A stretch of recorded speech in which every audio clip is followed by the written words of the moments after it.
Lastly, we take a look at company valuations. Right, so that's what I was wondering There was a into big a grand moment pause ago. there. Yes, company valuations. Very different. So you've got Capitec still flying high on a relatively high price to earnings ratio, but delivering so far anyway what people want. Then you've got African Bank, which is on a much higher dividend yield because it's got a sort of more mature business model in this space. Don't give away what the trade of the day But is in this currently just conversation. absolutely hammered down after this enormous share price fall that we saw in the charts. Let's look at your exposure or your client's exposure, Lavan, on Capitec and Able, just as a precursor to the valuation discussion.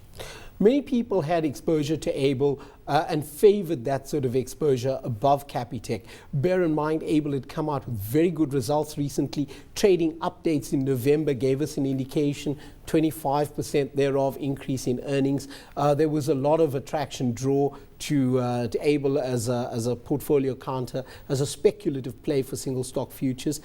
Capitec, on the other hand, had seen some dilution on the rights issue, and people were still mustering around as to how to value it. And Capitec keeps delivering on their numbers. You've got to give Rian Stoxx this that. year, with the nice trading updates, got to 220 Rand a share. It's since fallen back to 200, so that's the 10% slump. So they look quite good, but there's just a little bit of a worry in my head that maybe with all of the other deteriorating commentary, that Capitec's just playing catch up and that there may be a little bit of anxiety still to come from that You mean source. following the downside that we've seen in Able? Yeah, Is that so where they you're going? fell with the Able downturn, but I just think that Capitec hasn't really, in a sense, had opportunity necessarily to take a careful look at its book in light of the comments from its competitors. Do you think there could be more downside in store for Capitec?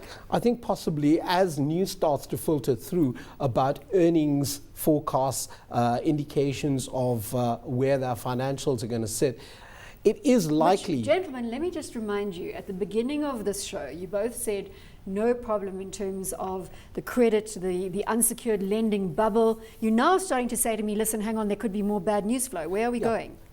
I still believe there is no bubble. I think it's a sustainable part of the financial services sector in South Africa. Okay, well, I'm glad we've cleared that up. There is, however, a speed bump.